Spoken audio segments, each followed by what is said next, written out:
चलिए ठीक है, तो आज की क्लास को स्टार्ट करते हैं। जीपीटी 6 हम कर रहे हैं। पहला क्वेश्चन आप सभी के सामने स्क्रीन पे है। Which of the following pairs is mismatched with reference to singular plural gender sequence. बहुत अच्छा क्वेश्चन है। आपके 2016 के एग्जाम में ऐसे क्वेश्चन बार बार आए थे, उसके बाद भी आया था 2021 में भी। क्वेश्चन का लेवल ऐसे ही था, मिक्स टाइप का। तो ऐसे क्वेश्चन हमें तैयार करने ही है, कोई ऑप्शन है नहीं, बहुत अच्छे से। और मैं जानबूझ के दे रहा हूं कि आपको सब याद हो जाए जितना भी है। तो अब ध्यान दें, अपेंडिक्स का अपेंडिसेस, क्या ये सही है? तो ये सही है। अब ये नॉर्मली अगर बच्चे को नहीं पता है तो गलत कर देगा। आगे बढ़ते हैं। कैक्टस का कैक्टसा, ये गड़बड़ हो गया भाई। कैक्टस का कैक्टसा होता है क्या? नहीं, कैक्टसेस होता है। ठीक है, एक तो कैक्टसेस आप बोल सकते हैं, या फिर दूसरा क्या होता है, कैकटी होता है, कैक्टी, CACTI। तो ये ध्यान देना है। आगे बढ़ते हैं। ये जो वर्ड है आपका किबुत्स, ये बहुत प्यारा वर्ड है। और इसका मतलब क्या आप लोगों ने, किसी ने चेक किया? इसका मतलब होता है ग्रुपिंग या गैदरिंग। क्या होता है? ग्रुपिंग या गैदरिंग। ठीक है, तो आपका ये वाला जो ऑप्शन है, ये आपका जो है, ये भी सही है, सही लिया गया है। आगे बढ़ते हैं, जो सबसे लास्ट वर्ड पे चलते हैं, कॉर्पस, कॉर्पस का कारपोरा। ठीक है, तो अब यहाँ पे ध्यान दें कि मिस्टेक कहाँ है। मिस्टेक आपका जो है वो दूसरे वाले में है, कैक्टस वाले में। बाकी सब यहाँ पे सही है। ठीक है, find out the error if any in regards to pronoun. Pronoun के संदर्भ में कोई एक एरर है, बताना है। My sisters, my sister is nearly as tall as I am, सही है। I can run faster than she can, ठीक है। Everybody except he can come, अब ये गड़बड़ है। नो बडी बट मी, ये सही है। अब ध्यान देना कि तीसरा वाला ऑप्शन क्यों गड़बड़ है, एक बात समझना है। एक रूल आप सभी को ध्यान रखना है कि प्रीपोजिशन के बाद हम हमेशा ऑब्जेक्टिव केस का यूज करते हैं। यानी after a preposition we always use objective case. अगर कोई प्रीपोजिशन है तो उसके बाद ऑब्जेक्टिव केस यूज करेंगे। अब यहाँ पे जो एक्सेप्ट है, ये प्रीपोजिशन की तरह आया हुआ है, क्योंकि कंजंक्शन तो है ही नहीं, आपको दिख रहा होगा। अगर कंजंक्शन होगा तब तो दो क्लॉजेस को जोड़ेगा। तो ये प्रीपोजिशन की तरह आया हुआ है, और यही वजह है कि इसके बाद आने वाला जो वर्ड है, ये सब्जेक्टिव केस में ना होके ऑब्जेक्टिव केस में हो जाएगा। कितने लोगों ने ये सही किया, ईमानदारी से बताइएगा। इसी तरह से नो बडी बट मी, ये ऑलरेडी यहाँ पे, चूंकि बट भी नॉर्मली बट कंजंक्शन की तरह आता है, लेकिन यहाँ पे बट जो है प्रीपोजिशन की तरह आया हुआ है, और इसलिए बट के तुरंत बाद जो है वो आपका ऑब्जेक्टिव केस आएगा। बट यहाँ पे एक्सेप्ट के सेंस में आता है। हमेशा ध्यान रखना कि अगर कभी भी प्रीपोजिशन के रूप में बट आता है, अगर बट प्रीपोजिशन के रूप में आता है, तो उसका मतलब हमेशा एक्सेप्ट होता है, यानी मेरे सिवा। यानी कोई भी मेरे सिवा जवाब नहीं दे सका या नहीं जानता था जवाब। ठीक है, नन बट मी, बिल्कुल सही है मनीष जी। तो नो बडी बट यानी नो बडी एक्सेप्ट मी, मेरे सिवा कोई भी जवाब नहीं जानता था। क्लियर है सभी को? तो ये आप सभी को ध्यान देना है। I hope it is very clear to everyone. Fill in the blanks with appropriate word. आपको फिल इन द ब्लैंक करना है अप्रोप्रिएट वर्ड के साथ। अब जल्दी से बताइए। I guess what she wanted. अब ध्यान देना है कि ये जो वांटेड जो बात है वो पास्ट की है, तो इसीलिए ये भी क्या होगा, कुड गेस होगा। I could guess. आप सभी को पता है ना कि जब एक पास्ट में होगा तो दूसरा भी पास्ट में, टेंस के नियम का ध्यान रखना पड़ता है।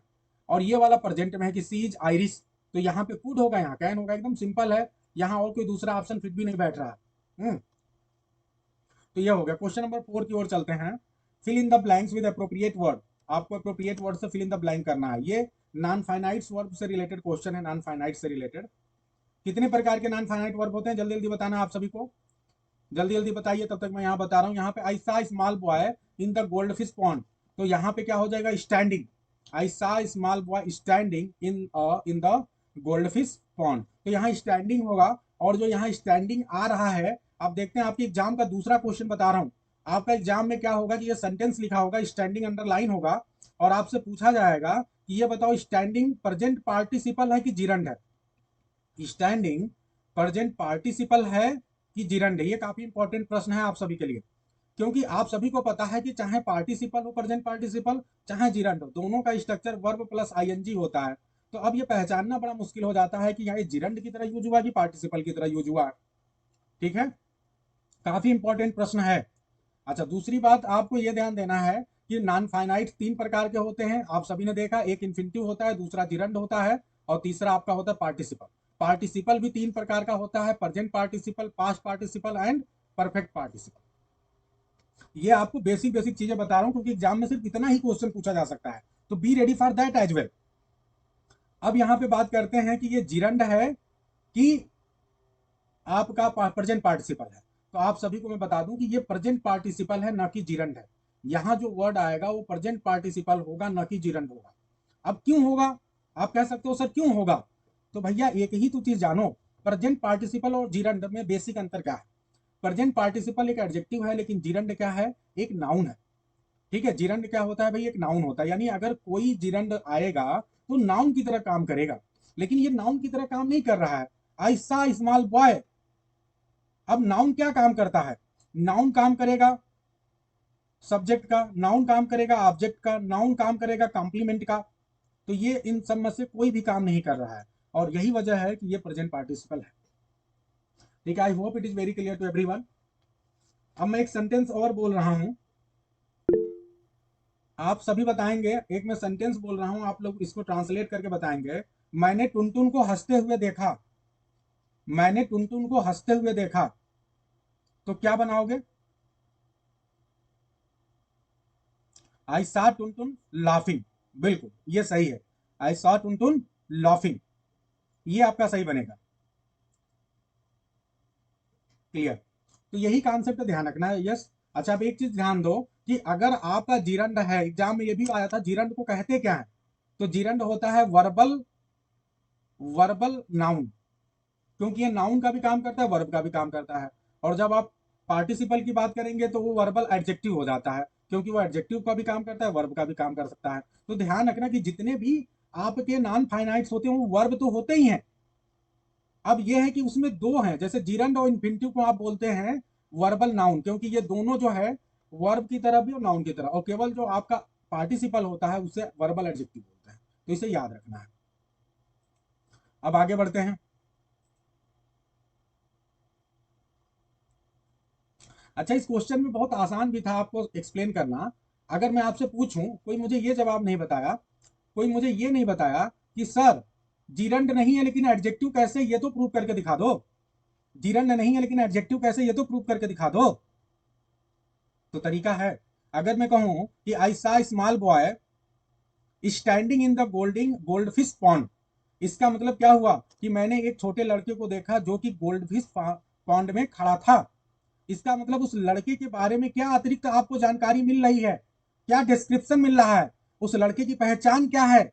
मैं उस लड़के की बात कर रहा हूं जो कि खड़ा है गोल्डफिश पॉन्ड में, ये उसकी विशेषता है, उसके बारे में एक्स्ट्रा जानकारी मिल रही है, और यही वजह है कि यहाँ पे ये आपका पार्टिसिपल की तरह आया है, एडजेक्टिव की तरह आया। आई होप कि मेरी बात सबको एकदम 100% समझ में, दिमाग में घुस रही होगी। Find out the error in if any in regards to subject verb agreement.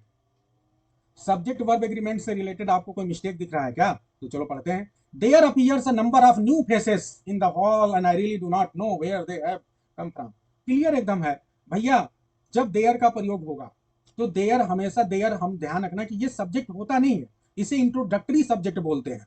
ये वास्तव में सब्जेक्ट का काम नहीं करता है, सब्जेक्ट को बस इंट्रोड्यूस करता है। सब्जेक्ट हमेशा वर्ब के बाद होता है देयर वाले केस में। और सब्जेक्ट है क्या, a number of new faces, तो a number of new faces plural है, और जब आपका सब्जेक्ट प्लूरल होगा तो वर्ब भी प्लूरल होगा, और वर्ब का प्लूरल होने का मतलब कि वो अपने बेस फॉर्म को लेगा। क्या करेगा, अपने बेस फॉर्म को लेगा। तो यहां पे क्या हो गया कि अपीयर्स ना होके क्या होगा, केवल अपीयर होगा। यही मिस्टेक है यहाँ पे। आई hope it is very clear, सबको एकदम दिल और मन से समझ में आ रहा है कि नहीं। अगर मैं इसी इसी तरह कहूं, अगर मैं एक सेंटेंस लिख रहा हूं कि there 50 rooms in my school, तो अब बताओ यहां पे इज का प्रयोग करें कि आर का प्रयोग करें। स्कूल में 50 रूम है, तो आप देयर के हिसाब से, देयर का कोई प्लूरल नंबर नहीं होता है, जो उसके बाद आने वाला सब्जेक्ट है ना उसी के हिसाब से लगाना है भाई। क्लियर हो गया, 100% सबके दिमाग में घुस गया होगा। आगे बढ़ते हैं। आप लोग ये बताओ, जब मैं डिस्कशन कर देता हूं तो वो चीज कठिन रहती कि अब आसान हो जाती, पेपर तो वैसे बहुत कठिन बनता है, लेकिन आपका डिस्कशन भी यदि कठिन लगे तो गड़बड़ है भाई। Find out the error if any, error बताओ यदि कोई है, तो यहां ध्यान दो। Ram doesn't smoke and drink, no error, यहां क्या गड़बड़ी है, तो ध्यान देना कि Ram doesn't smoke and drink नहीं होगा। आप इस तरह का जब सिचुएशन होगा तो अगर पहले वाले पार्ट में निगेटिव आ गया है तो आप दूसरे वाले पार्ट को आर लगाओगे, सिर्फ और, यानी राम डजंट स्मोक और ड्रिंक, क्योंकि ये दोनों विकल्प है। आप एंड कब प्रयोग करते हो, जब एक करे और दूसरा भी करे, लेकिन दोनों जुड़ नहीं रहा है, यहाँ पे निगेटिव तो पहले ही हो गया है, तो आप एंड तो ऐड ही नहीं कर सकते, ये रूल है। तो ये ध्यान रखना है कि अगर कोई सेंटेंस आप ऐसा बोल रहे हैं जहां पहला पार्ट निगेटिव है तो दूसरे पार्ट को आप एंड से नहीं जोड़ोगे, हमेशा आर से जोड़ोगे। ये एक बात ध्यान दो, ठीक है। तो ये हमेशा ध्यान रखना, इस तरह का मिस्टेक आपके एग्जाम में आ सकता है, और आप पहले वाले पार्ट में मिस्टेक कर सकते हो, लेकिन यहाँ मिस्टेक है दूसरे वाले पार्ट, ठीक है। चलो आगे बढ़ते हैं और देखते हैं 7th नंबर क्वेश्चन पे। Select the mismatched one in relation to question tag. Question tag आपके सामने है, क्वेश्चन टैग के ढेर सारे क्वेश्चन हमने आपको करा दिया है। अब तो शायद आपके दिमाग में घुस जाए, कभी भूलो नहीं। अब इससे ज्यादा क्या करा सकता हूं, जितने कठिन वाले हैं बार बार ला रहा हूं। Use your mind, will you? Let us help her, Selvi. आपको सभी को पता है लेट अस जब भी होगा तो सैल्वी का यूज करेंगे। लेट हिम कम, यहां पे विल बी का प्रयोग करेंगे क्योंकि हिम है। ही यूज टू कम हियर, ठीक है, यूजंट ही। अब यहां पे ध्यान रखना है कि मिस्टेक कहां पे है, ध्यान दे। यहां पे मिस्टेक आपका जो है पहले वाले पार्ट में है, ठीक है। अगर आप कहो तो आपको ये भी लगेगा कि दूसरा वाला जो सबसे लास्ट वाला है ना, ये डिंट ही भी बन सकता है, ठीक है। लेकिन फिलहाल हम आपको जो मिस्टेक देना चाह रहे हैं वो पहला वाला पार्ट है, उसको समझना है आप सभी को, कि अगर कभी भी यूज योर ओन माइंड अगर इस तरह से आए, जैसे कई बार क्या होता है आपको डांटा जा रहा है, ठीक है, जब भी कभी डांटने की बात होगी तो ऐसी कंडीशन में आपको ध्यान रखना होगा कि कभी भी आपको कोई डांट लगा रहा हो, हड़का रहा हो, तो आप विल यू या ओंट यू का प्रयोग नहीं करेंगे, आप कैन यू का प्रयोग करेंगे, कांट यू, ठीक है। तो ये बस अपने दिमाग में बैठा दो, बाकी सारे कंडीशन में ओंट यू बोल लो, लेकिन इस कंडीशन में आपको कांट यू बोलना है, ठीक है। अपने दिमाग का इस्तेमाल करो, क्या नहीं करोगे, ठीक है, ये चीज है। तो ये आपका कांट यू यहाँ पे करेक्ट होगा। चलिए आगे बढ़ते हैं। अब धीरे धीरे आप लोग सारा देखते जाइए, सब याद करते जाइए। अगले नंबर क्वेश्चन पे चलते हैं, question number 8। Find out error if any, error प्राप्त करना है यदि कोई है। चलिए ध्यान दें यहाँ पे। अच्छा ये पूछ रहे हैं ड्रिंक होगा कि ड्रिंक्स होगा, एक मिनट, किस सेंटेंस की बात कर रहे हैं, मैं देखो लेट हो जाता है, एक ड्रिंक, अच्छा ड्रिंक्स होगा, ये मिस्टेक है, ड्रिंक्स होगा, ये तो आप समझ लो मुख्य मिस्टेक था, और राम के हिसाब से ड्रिंक्स ही होगा। ठीक है, क्लियर है सभी को। क्वेश्चन नंबर 6 में समझ लें आप लोग, और भी होगा, एंड की जगह आर और ड्रिंक की जगह ड्रिंक्स, इसीलिए मिस्टेक तो अब दो दो हो गया, तो अब यहीं पे आपको करना है। चलिए क्वेश्चन, अगले क्वेश्चन में चलते हैं। यहाँ पे जो हम लोग कर रहे थे क्वेश्चन नंबर 8, तो अब ध्यान दें क्वेश्चन नंबर 8 की ओर चलते हैं। यहाँ क्या, find out the error if any. Yesterday in the night, क्या ये अच्छा लग रहा है बोलने में, yesterday in the night Tuntun came to dinner but ate very little, ठीक है, because he was emotionally disturb. कल रात जो है टुनटुन लेट में आया, ठीक है, केम टू डिनर, डिनर पे आया, लेकिन बहुत कम खाया क्योंकि इमोशनली डिस्टर्ब था। तो जब भैया यस्टरडे इन द नाइट नहीं होता है, सीधे सीधे लिखो लास्ट नाइट। कोई बात नहीं अनीता, आप क्लास छोड़ सकते हैं, बाद में देख लीजिएगा। तो यस्टरडे इन द नाइट कोई एक्सप्रेशन नहीं होता है, जो एग्जैक्ट एक्सप्रेशन है होता है लास्ट नाइट। तो आप यहाँ पे लास्ट नाइट लिखेंगे, ठीक है, that is the mistake here. Clear है सभी को? तो ये यहाँ पे मिस्टेक था, इसे सही कर लेंगे। आगे बढ़ते हैं क्वेश्चन नंबर 9 की ओर चलते हैं। क्वेश्चन नंबर 9 क्या बोल रहा है जी, और transform superlative degree into comparative degree. Superlative बनाना है इनटू, अच्छा ये सुपरलेटिव डिग्री में दिया हुआ है, इसको कंपैरेटिव में कन्वर्ट करना है। चलिए बहुत अच्छा सेंटेंस है, देखिए जी। Delhi is the best city in India, Delhi जो है इंडिया में सबसे बड़ा शहर है, इसका क्या बनेगा। अब एक बात ध्यान देना, एक एग्जाम्पल आपको, एक छोटा सा इमेज बना रहा हूं, समझना। जैसे सपोज करो कि अगर ये कंट्री है अपना, और कंट्री है, कंट्री में हम सबसे बड़े सिटी की बात कर रहे हैं, मान लीजिए दिल्ली है। अगर इसकी पॉपुलेशन सबसे ज्यादा है और जितने शहर हैं जैसे इलाहाबाद हो गया, बनारस हो गया, और भी जो मान लो वो सब छोटे छोटे हैं, तो सबसे बड़ा ये हो गया। इसका मतलब जितने भी लोग हैं सबसे टॉप पे है, केवल एकमात्र यही सबसे ऊपर है, इसलिए द बेस्ट का यूज किया गया। यानी आप इसको जब कंपेरेटिव में बोलोगे तो आप कंपेरेटिव में क्या बोलोगे, कि दिल्ली जो है जितने दूसरे सिटीज हैं उन सबसे बेहतर है। अगर दिल्ली सबसे बेस्ट है, इसका मतलब क्या हुआ कि आप दूसरे भाषा में कहना चाहते हैं कि जितनी और सिटीज हैं उन सब से कंपेरिजन यदि करें तो दिल्ली क्या है भैया, उनसे बेहतर है। तो कंपेरेटिव डिग्री यही बनेगा। ठीक है, तो इसीलिए जो पहला सेंटेंस है कि Delhi is better then any other city in India, यानी दूसरे किसी भी सिटी की अपेक्षा दिल्ली बेटर है। दूसरा, आप ये जो तीसरा सेंटेंस है ये भी सही है कि Delhi is better then all other cities, यानी और दूसरे, अगर यहां पे ध्यान दो एग्जाम में मिस्टेक कहां से बना के आता है, एग्जाम में क्या मिस्टेक एक और करता है, अगर इसको एरर में देता, ये तो ट्रांसफॉर्मेशन है, अगर एरर में देता ना तो अदर न लगाता, अदर न लगाता, सेंटेंस रहता Delhi is better then any city in India, तो ये गलत हो जाता। Delhi is better then all cities in India, गलत होगा कि नहीं होगा, सब एक साथ बताओगे, समझ में आ रहा है कि नहीं। ये आपके अलग अलग एग्जाम में क्वेश्चन आ चुका है, दूसरा क्वेश्चन भी बता रहा हूं, देखो एक में 4, फिर उसके बाद और 2 क्वेश्चन ले लो आप। मुनेन्द्र जी अभी सिंपल पे आएंगे, रुक जाओ थोड़ा पेशेंस रखो, पहले ये समझो और ये बताओ, ये आएगा तो गलत नहीं होना चाहिए एग्जाम में। तो जब भी आप अगर कंपैरिजन कर रहे हो तो एक बात तो समझो, अपने दिमाग में बैठा, वो बैठाना है कि जब दिल्ली की तुलना दूसरों से कर रहे हो तो दिल्ली को तो बाहर करना पड़ेगा। अगर आप कह रहे हो कि Delhi is better then any city in India, इसका मतलब कहीं ना कहीं आप दिल्ली को भी शामिल कर रहे हो। दिल्ली बेहतर है दिल्ली और दूसरे शहरों की अपेक्षा, ये कैसे भैया, दिल्ली बेहतर है दिल्ली को छोड़ के जो दूसरे जितने शहर हैं। ठीक है, तो इसलिए अदर लगाना जरूरी है, अदर का मतलब दिल्ली को छोड़कर। ठीक है, ये बात है, क्योंकि ये तो है ही भाई। तो ये हो गया। अब अगर आपको बनाना है इसका सिंपल, जो कि दिया नहीं लेकिन यहीं पे समझा दे रहा हूं, अगर आपको सिंपल डिग्री बनाना है तो सिंपल का मतलब ये बताओ कि ये बताओ दिल्ली जितना अच्छा है क्या कोई शहर उतना अच्छा है। जब दिल्ली सबसे बेस्ट है इसका मतलब अकेले ऊपर हो गया सबसे, इसका मतलब कोई इसके जितना अच्छा नहीं है। तो आप इसको बोलोगे कि no city in India is as good as Delhi. समझ में आ रहा है कि नहीं। तो no other city in India is as good as Delhi, ये नोट कर लें ताकि आपको भी भूलना नहीं। No other city in India is as good as Delhi.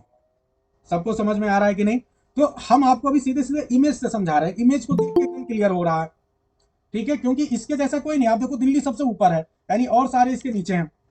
ठीक है, अब ये हो गया, लेकिन अब दिक्कत क्या हो गया कि भैया चलो ये तो कंडीशन था, लेकिन हुआ क्या कि सपोज करो कि दिल्ली था, अब दिल्ली की जितनी अच्छा है दिल्ली, ठीक उसी तरह से एक और आ गया सिटी रायपुर, एक रायपुर सिटी आ गया, वो भी उतना ही अच्छा हो गया, कलकत्ता भी उतना ही अच्छा हो गया। तो ये मतलब अगर ये भारत देश है, ये इंडिया है, तो इंडिया में अब 3 सिटीज ऐसी हो गई जो एक बराबर की अच्छी हो गई, और बाकी जितने सिटीज हैं वो सब नीचे हैं।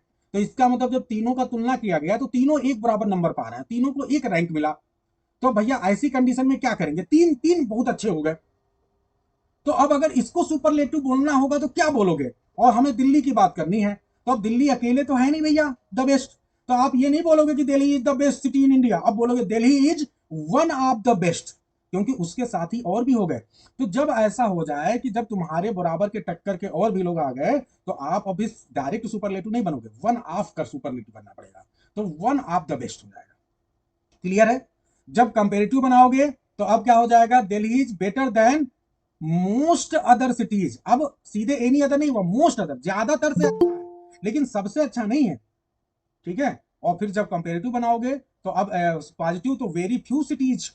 अब इसको मैं आपको एक ट्रिक बता दे रहा हूं, ट्रिक समझ लो, एक ट्रिक मैंने बहुत पहले बनाया था और उस ट्रिक को मैं फिर बता रहा हूं ताकि आप जानो।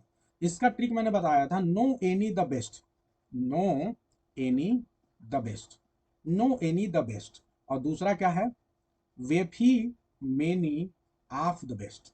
इसको याद कर लो, ये सिर्फ यस के सर बताते हैं अपना ट्रिक, पूरे भारत में कोई कह दे कि ये उसका ट्रिक है तो मैं कल से पढ़ाना बंद कर दूंगा। ये मैंने खुद बनाया था, खुद सोच के, है ना। अब ध्यान दो, नो एनी द बेस्ट, ये पॉजिटिव डिग्री है पहला वाला, दूसरा कंपेरेटिव डिग्री है, और ये सुपरलेटिव डिग्री है। ठीक है, अब पीछे से शुरू करते हैं। जब द बेस्ट था, अब आपको कंपेरेटिव बनाना है तो आपने क्या बनाया, Delhi is better then any other city in India, तो एनी हो गया, लेकिन अदर हमेशा लगाना, ये अपने दिमाग में रखना है, अदर इसके साथ लगेगा, यहां भी अदर लगेगा। ठीक है, और जब आपको पॉजिटिव बनाना है तो no other city is as good as Delhi. अब इधर आ जाते हैं, वन ऑफ द बेस्ट पे चलते हैं, वन ऑफ द बेस्ट पे आ गए, दूसरा वाला type one of the best है। तो जब आप द बेस्ट हो गया तो अब आपको कैसे बनेगा comparative degree, Delhi is better then many other cities in India, और मेनी को अब बहुत ज्यादातर मोस्ट लोग लिखते हैं, मोस्ट लिखा जाता है, तो मेनी भी हो सकता है मोस्ट भी हो सकता है, तो आप क्या लिखोगे जी, दिल्ली इज बेटर देन, अब एनी नहीं लिखोगे क्योंकि वन ऑफ द है, most other cities in India. और जब यही पॉजिटिव बनाओगे तो क्या बनेगा, very few cities are as good as Delhi, very few cities in India are as good as Delhi. सभी को समझ में आए कि नहीं? सभी बताओ, आपको समझ में आए कि नहीं? इस क्वेश्चन पर रुक के मैंने 10 मिनट दिया। अब अगर आप नहीं समझ पाए तो फिर मेरा 10 मिनट बेकार हो जाएगा भाई। सभी लोग दिल और मन से बताओ, एकदम पक्का समझ में आया कि नहीं आया? कोई ऐसा हो जिसको ना समझ में आया हो? चलो जी, तो अब आज से याद कर लो, नो एनी द बेस्ट, वेफी मेनी आप द बेस्ट। बहुत आसान है। अगर केवल सुपरलेटिव डिग्री लगा है तो आप एनी अदर का कंपेरेटिव में प्रयोग करेंगे और पॉजिटिव में नो अदर का। अगर आपका वन ऑफ द लगा हुआ है तो फिर आप मोस्ट अदर का प्रयोग करेंगे कंपेरेटिव में और वेरी फ्यू का प्रयोग करेंगे आप पॉजिटिव में। बहुत सिंपल है। आपके एग्जाम में बार बार आता है, इतना बढ़िया ट्रिक दे दिया हूं, आपका कभी गलत ही नहीं होगा, इसे बस याद कर लेना है। बहुत दिक्कत हो जाती है।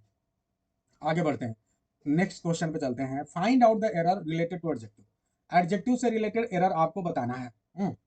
क्या मिस्टेक है भाई?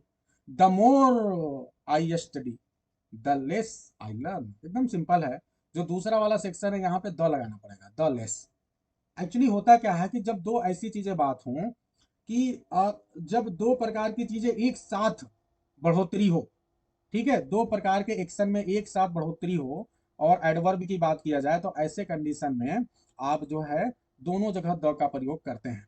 ठीक है, यही सिंपल सा रूल है। आप ये बोल सकते हैं, अब ये कंपेरेटिव डिग्री आएगा जब दो प्रकार की चीजें एक अनुपात में चलती हैं, दो एक्शन एक अनुपात में चलता है, तो ऐसी कंडीशन में जो कंपेरेटिव डिग्री आता है दोनों के पहले आप द का प्रयोग करते हैं। अच्छा, the more I study the less I learn. ठीक है, और बताइए क्या ऐसे कुछ एग्जाम्पल आप लोग दे सकते हैं जहां पे आप दो बार कंपेरेटिव डिग्री में द का प्रयोग कर रहे हैं? The higher you go the colder you feel. बहुत अच्छा सीमा, चलिए बहुत अच्छा। तो अब आप लोग जरूर इस तरह की चीजों को खूब प्रैक्टिस करें ताकि आप एग्जाम में बेहतर करें, कहीं से कमी नहीं करना है। क्वेश्चन नंबर 11 की ओर चलते हैं। बहुत ही शानदार क्वेश्चन, आप सोच भी नहीं सकते। आपको जल्दी से, आपको किताबों में ये तो मिल ही नहीं पाएगा, जल्दी ढूंढने पे आपको नहीं मिलेगा। एलियन एंड मार्टिन में तो अता पता नहीं है इसका। I would like you to meet Charles Dickens the novelist. ये तो बहुत ही शानदार है। यहाँ पे द का प्रयोग होगा और का प्रयोग नहीं होगा। ठीक है, तो अगर ऐसा कभी हो कि अगर कोई नाम आए, ठीक है, अगर कभी कोई नाम आए, ठीक है, या कोई ऐसा एक्सप्रेशन आए जो आइडेंटिफाइंग वाला हो, तो आप क्या करते हैं? द का प्रयोग करते हैं इसे और क्लियर करने के लिए। ठीक है, जो पर्सन इससे कनेक्टेड है उसके लिए। ठीक है, तो इसी तरह से होगा, I would like you to meet Charles Dicken the novelist, तो यहाँ पे द नॉवलिस्ट का प्रयोग होगा। Let's go and see a film, तो यहाँ तो कोई इशू ही नहीं है। He is a friend of mind, यहाँ भी कोई इशू नहीं है। Give it to the dog, उस कुत्ते को यह दे दो, तो यहाँ पे सही है। तो ये आपका सी ऑप्शन सही होगा। Is it clear to everyone? अगर फिर से रूल को समझ लें, अगर कोई नाम होगा, ठीक है, अगर कोई नाम होगा तो उसके बाद जो एक्सप्रेशन आप यूज करेंगे उसको आइडेंटिफाई करने के लिए, बहुत अच्छे समझना, अगर आपको कोई नाम मिल रहा है उसके बाद अगर कोई एक्सप्रेशन आप यूज कर रहे हैं उसको आइडेंटिफाई करने के लिए कि ये बंदा है कौन, तो इसके पहले आपको द का प्रयोग करना पड़ेगा, क्योंकि आप उसको पर्टिकुलर बना रहे हैं ना। चार्ल्स डिकेंस इस समय जो है पर्टिकुलर बनाने के लिए आप द का प्रयोग कर रहे हैं कि कौन चार्ल्स डिकेंस, तो जो नॉवेलिस्ट है। मीट मी, ठीक है, meet my brother the doctor. ठीक है, अब ये ध्यान रखना है कि वो पर्टिकुलर चीज में वो पॉपुलर हो, उस चीज से रिलेटेड। तो मतलब ऐसी कंडीशन होगी तो इतना तो आपको रूल ध्यान, बस आपको इतना ही रखना है, ज्यादा उस चक्कर में नहीं पड़ना। अगर इस तरह का कभी भी सिचुएशन दिखेगा तो आप ऐसी कंडीशन में यहाँ पे द का प्रयोग करो। ठीक है, अगले क्वेश्चन की ओर चलते हैं। ये क्वेश्चन, ये जो आपको लिया गया है क्वेश्चन, ये प्रैक्टिकल इंग्लिश यूसेज से लिया गया है। बहुत ही शानदार वहां पे जो है ये दिया हुआ था, तो वहां से लिया गया ताकि आप जो है बेहतर तरीके से समझ। He is the friend of mind कभी नहीं होगा। ठीक है, he is a friend of mine होगा। बिल्कुल गुलाब जी, एकदम सही आपने बनाया है।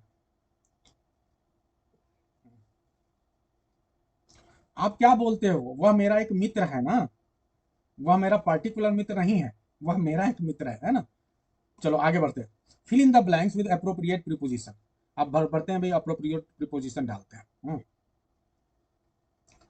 ठीक है, अब ध्यान दें। हाफ आई हाफ बिलीव, मैं आधा ही विश्वास करता हूँ। किस चीज में आधा विश्वास करता हूँ भाई? इन लाइफ, मैं जीवन में कम ही विश्वास करता हूँ। जो जीवन के बाद मृत्यु के बाद जीवन होता है, मैं उसमें कम विश्वास करता हूँ, आधा विश्वास करता हूँ, थोड़ा विश्वास। आई डोंट बिलीव, क्या यहाँ कोई प्रिपोजिशन लगेगा? I don't believe in a word she says, no, I don't believe a word she says, मैं एक भी उस शब्द पे विश्वास नहीं करता हूं जो कहती है। बहुत ही शानदार लेके आया गया है, आंखें खुलने वाले एक्सप्रेशन है ये। आपको बिल्कुल समझ में नहीं आएगा अरे, लेकिन जब मैं बोलूंगा तो आपको समझ में आएगा। ठीक है, आई क्रैश्ड। तो अब एक पहले बिलीव वाले को समझ लो। ये जो बिलीव वाला है ना, इसके लिए बस इतना लिख लो अपने दिमाग में, ये भी प्रैक्टिकल इंग्लिश यूसेज से लिया गया है। बिलीव, आप कहाँ कहाँ बिलीव करते हो? आप गॉड में बिलीव करते हो। आप और कहाँ बिलीव करोगे? आप जीसस क्राइस्ट में बिलीव कर सकते हो, आप लाइफ में बिलीव कर सकते हो, इस तरह के जो चीजें हैं उसमें बिलीव कर सकते हो। लेकिन जब बात होगी किसी पर्सन की, तो तुम उसके अंदर बिलीव नहीं करोगे, डायरेक्ट बिलीव करोगे। बट ठीक है, you believe in God, Jesus Christ, life, जो भी एब्स्ट्रैक्ट चीजें हैं, बट बिलीव अ पर्सन।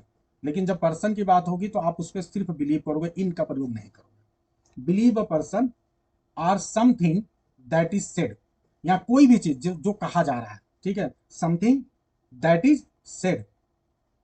तो अक्सर क्या होगा इसके बाद इज सेड भी आएगा ज्यादातर सिचुएशन में। ठीक है, तो ये भी एक पहचान करने का तरीका कि इज सेड लास्ट में लगा हुआ आएगा सब्जेक्ट के साथ। ठीक है, तो आई डोंट बिलीव अ वर्ड, ठीक है, सी सेज या सी सेइंग या सी सेड। ठीक है, चंचल करे believe me what I said to you, believe me नहीं, believe what I said to you. ठीक है, क्योंकि आप यहां डायरेक्ट समथिंग आ गया, व्हाट, तो व्हाट जो है वो समथिंग को रिप्रेजेंट कर रहा है, तो believe what I said to you. ठीक है, और अगर आपको मी बोलना है तो सीधे बोलो बिलीव मी। ठीक है, तो ये मेरे ख्याल से क्लियर हो गया होगा। बेहतरीन एक्सप्रेशन है जो आपको ध्यान रखना है। तो पहला वाला आपने देखा कि इन आया, दूसरा वाला नहीं जरूरत है किसी प्रीपोजिशन की, तो इसके हिसाब से ये ऑप्शन होगा। क्रैश्ड इनटू होता है, क्रैश्ड इनटू द कार। ठीक है, आप सभी को पता है इनटू क्यों प्रयोग हुआ है, क्योंकि अगर कोई चीज किसी चीज में जाके यदि घुसती है, लेकिन यदि वो गति की अवस्था में, तो इन नहीं इनटू का प्रयोग होगा। तो ये तो एकदम सिंपल है। Right now for details of our special offer. ठीक है,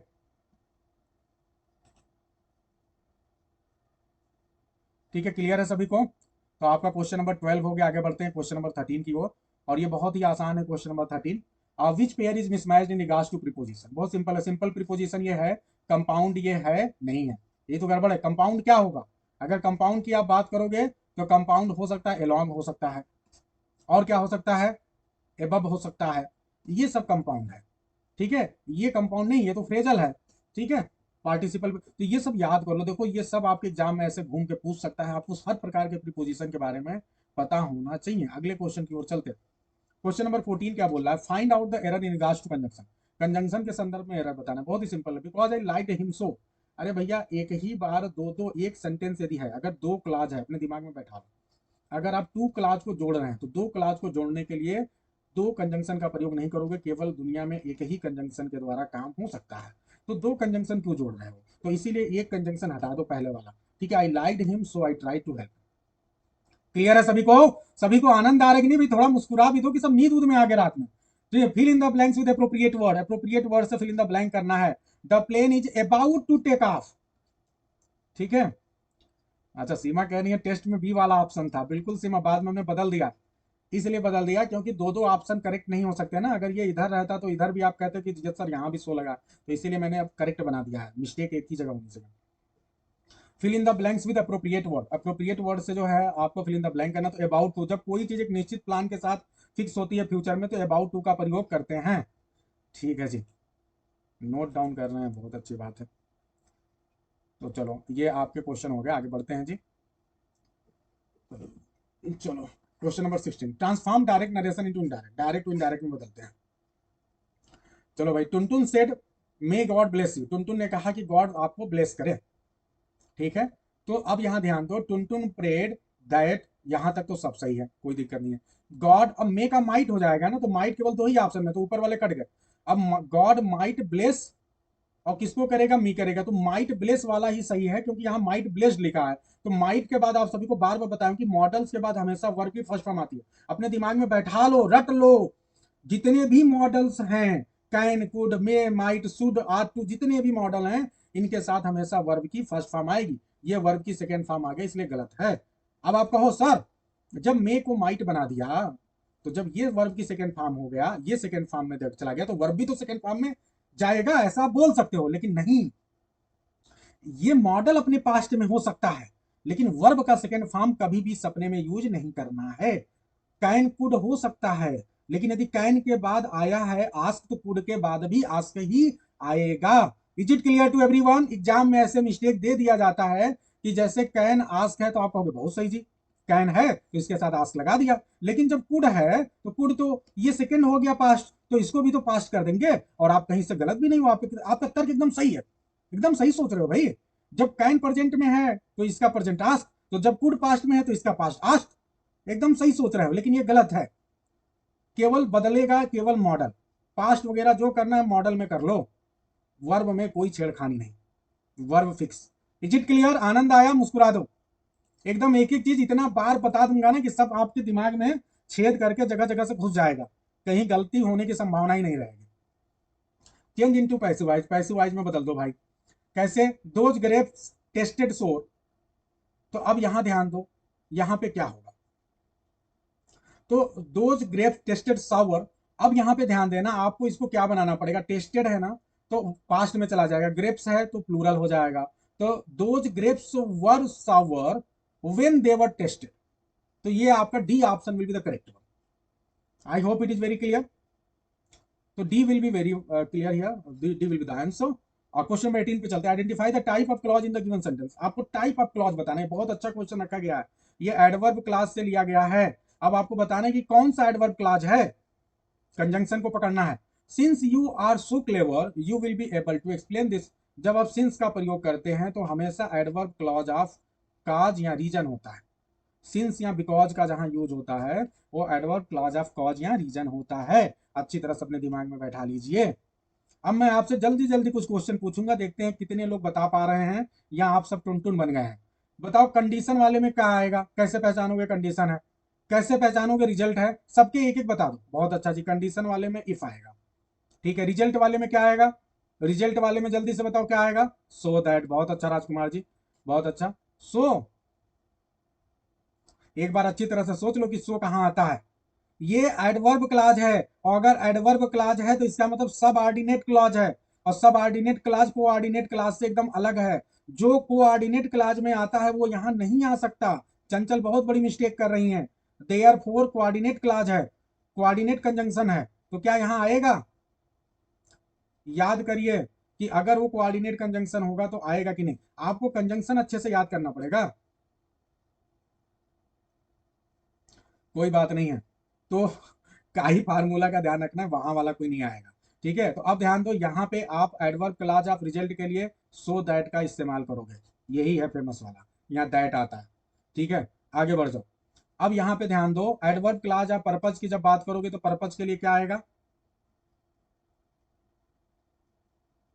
सो दैट मे माइट। ठीक, तो जल्दी से इसे तैयार करना शुरू कर दीजिए, अब बहुत कम समय आपके पास। बार बार आप सभी को बता रहा हूं, अब थोड़ा सा खुद से भी पढ़िए, कुछ छोड़ूंगा कि ये खोज दूंगा। अब आप करो, अब कम से कम जाके खोल के एक बार देखना आराम से। जो आपका ट्रांसफॉर्मेशन वाला चैप्टर है वहां पे क्लाज पे पूरी अच्छे से क्लास है, खूब बढ़िया से एडवर्ब क्लाज, वहां पे जाना और ये सारे टाइप वहां पे दिए होंगे, सबके याद कर लेना कि किसके कौन कौन से प्रीपोजिशन होते हैं, कंजंक्शन होते हैं। ठीक है, आगे बढ़ते हैं, क्वेश्चन नंबर 19 पे चलते हैं। आनंद आना चाहिए खूब जम के, और सब ऑर्डिनेटिंग कोऑर्डिनेटिंग कंजंक्शन में अंतर भी पता होना चाहिए। अच्छी तरह से समझ लो, जो एडवर्ब क्लाज होगा वो कोऑर्डिनेटिंग कंजंक्शन नहीं ले सकता, क्योंकि एडवर्ब क्लाज हमेशा सब ऑर्डिनेट क्लाज का पार्ट होता है। सब ऑर्डिनेट क्लाज के तीन पार्ट होते हैं, noun clause, adjective clause, adverb clause. अपने दिमाग में बैठा लो, जो आपका कोऑर्डिनेट क्लाज होता है या कोऑर्डिनेटिंग कंजंक्शन होता है उसके चार प्रकार होते हैं, काई, क्यूमुलेटिव, एडवर्सेटिव, अल्टरनेटिव, रिलेटिव, ये चार होते हैं। और जो सबऑर्डिनेटिंग कंजंक्शन होते हैं ये तीन प्रकार के होते हैं, स्पेशली कौन कौन, नाउन क्लाज को रिप्रेजेंट करने वाले, एडजेक्टिव क्लाज को रिप्रेजेंट करने वाले, एडवर्ब क्लाज को रिप्रेजेंट करने वाले। सबऑर्डिनेटिंग क्लाज अपने आप में कुछ नहीं है, वो बनता है, वो या तो नाउन क्लाज से बनेगा या एडजेक्टिव क्लाज वाले कंजंक्शन को रिप्रेजेंट करेगा एडवर्ब वाले को, और एडवर्ब के ही डिफरेंट पार्ट्स हो जाते हैं। ठीक है, 8 9।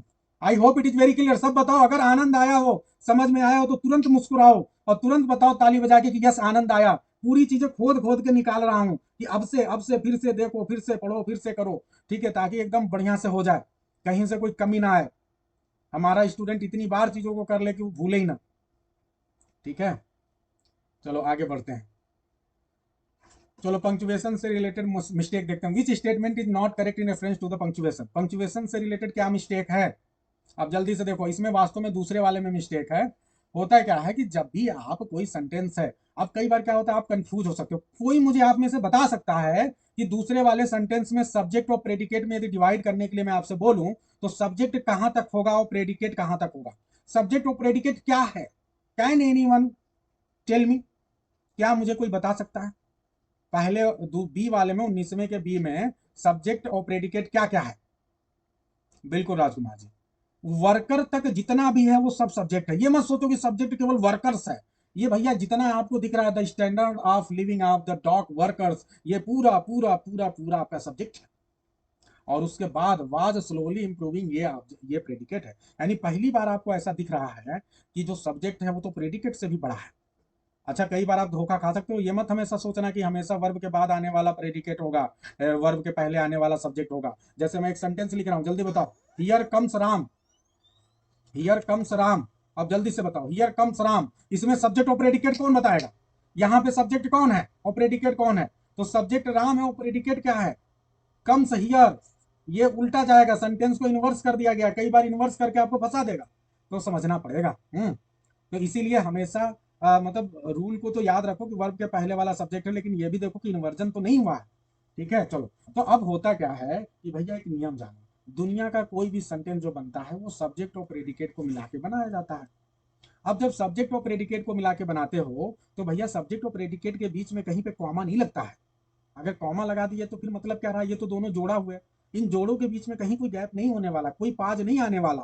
ठीक है, तो ये पाज कहां से आ गया? ये जो पाज है यही तो मिस्टेक है, ये नहीं आना चाहिए। ठीक है, ये कॉमा जो है इसकी कोई जरूरत नहीं है। सब लोग बताओ, सबको आनंद आया कि नहीं, समझ में आया कि नहीं? सभी ने क्या ये क्वेश्चन सही किया था? क्या सभी ने क्वेश्चन सही किया था? चलो आगे बढ़ते हैं। क्वेश्चन नंबर 20 पे चलते हैं। हाँ, अच्छा सही था, चलो ठीक है। टाइम कम था। अरे राजकुमार जी, अब तो 1 मिनट मिल रहा है ना, अब क्या दिक्कत है? Transform the following sentence from complex to simple. अच्छा, इसमें थोड़ा बड़ा है ना, ये बड़ा है, टाइम ज्यादा ले लेगा। ठीक है, as you sow so you will read. ठीक है, इसमें जो सही आंसर होगा वो ये वाला आंसर होगा, बी वाला ऑप्शन। ये सीधे सीधे जो है लुसेंट से क्वेश्चन उठाया गया है, तो इसे आप भी सीधे सीधे रख लें। थोड़ा अलग टाइप का था, ले लिया गया ताकि आप ध्यान रखो। ठीक है, वैसे भी आप बाकी ऑप्शन को कट कर सकते हो क्योंकि वो ग्रामर के हिसाब से बाकी सही नहीं है, तो इसमें अगर डिलीट मेथड का भी इस्तेमाल करोगे तो बी ऑप्शन आपका सही होगा। तो ये हो गया भाई। आगे बढ़ते हैं क्वेश्चन नंबर 21 में। और आपको सिंपल बनाना है ना, तो सिंपल बनाने में क्या आपको ध्यान देना पड़ता है कि कोई कंजंक्शन नहीं आना चाहिए। तो आप इस सेंटेंस को देखिए, यहाँ पे कोई कंजंक्शन नहीं आया है, और जो बट है ये कंजंक्शन नहीं, ये प्रीपोजिशन है। ठीक है, ये ध्यान रखना है। क्वेश्चन नंबर 21 की ओर चलते हैं, वो देखते हैं क्वेश्चन नंबर 21। क्वेश्चन नंबर 21 क्या बोल रहा है? अब थोड़ा जल्दी जल्दी करेंगे क्योंकि सारे ग्रामर की चीजें बता दी हैं। अब आगे बस एक है, असर्टिव को निगेटिव में बदलना है। तो आप ध्यान दो, कभी भी एज सुन एज वाला आएगा तो इसको हमेशा नो सुनर देन से बना देना। नो सुनर, और इसके साथ जो दैन का जोड़ा बनता है ये बनेगा। सिंपल सा कॉन्सेप्ट है। अब चलो भाई करते हैं। तो नो सुनर के बाद एक रूल याद रखना है कि जब भी नो सुनर आता है तो इसके बाद हमेशा तुरंत हेल्पिंग वर्ब आता है। मतलब डायरेक्ट सब्जेक्ट नहीं आएगा, नो सुनर फिर हेल्पिंग वर्ब, फिर उसके बाद से आपका सब्जेक्ट और मेन वर्ब आएगा। ये हमेशा अपने दिमाग में सेट कर लो। और उधर दैन आएगा। ठीक है, एग्जाम में दैन की जगह वेन कर देता है, ये बहुत मिस्टेक आता है। तो आप देखो नो सुनर, अब ये टुन टुन तो होगा नहीं क्योंकि यहाँ हेल्पिंग वर्ब है नहीं, यहाँ हेल्पिंग वर्ब है, यहाँ है, चलो ठीक है, तो यानी तीनों अब तक यहाँ सही है। नो सुनर हैड टुन टुन। अब उसके बाद हाइड के बाद वर्ब की थर्ड फॉर्म आएगी। तो आप देखो, तो ये तो पहले ही कट गया था, ये नहीं होगा क्योंकि यहाँ पे वर्ब की थर्ड फॉर्म नहीं है, यहाँ है। आगे बढ़ते हैं। No sooner had Tun to reach the station than the train steamed off. और यहाँ पे क्या है, that the train steamed up, तो ये भी नहीं होगा, तो दैन वाला होगा, इसलिए आपका A option with the right. सभी लोग बताओ समझ में आ रहा है कि नहीं? एकदम अच्छे से याद कर लो। नो सुनर के साथ हमेशा आप दैन यूज करते हो दूसरे वाले पार्ट में, और स्कारसली और हार्डली के बाद हमेशा वेन करते हो। 1000 बार ये क्वेश्चन अलग अलग एग्जाम में आ चुका है, और हो सकता है कि अब की बार आपके एग्जाम में आ जाए, क्योंकि अभी तक पिछली बार वाले में नहीं आया था शायद। तो अच्छी तरह से याद कर लो। क्लियर है एकदम अच्छी तरह से भाई? आगे बढ़ते हैं क्वेश्चन नंबर 22 पे। अब ये थोड़ा जल्दी जल्दी करते हैं वोकैबुलरी वाले क्वेश्चन।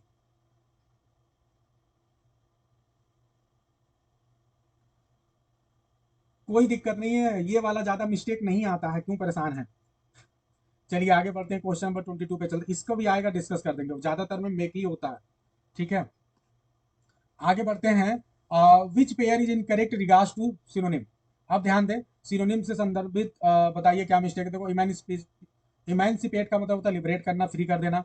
इल्यूसिव का मतलब इंटेंजिबल, बैफलिंग, बताना है जल्दी से। इलास्टिक का मतलब हार्ड, ये नहीं होगा। सिनोनिम पूछ रहा है, इलास्टिक का मतलब बहुत लचीला, ये कह रहा हार्ड, तो ये उल्टा हो गया, एंटोनिम हो गया, तो इसीलिए गलत हो जाएगा। डिल्यूज का मतलब फ्लड ओवरफ्लो सही है, तो आपके डीसी ऑप्शन यहाँ इनकरेक्ट हो जाएगा। क्वेश्चन नंबर 23 पे चलते हैं।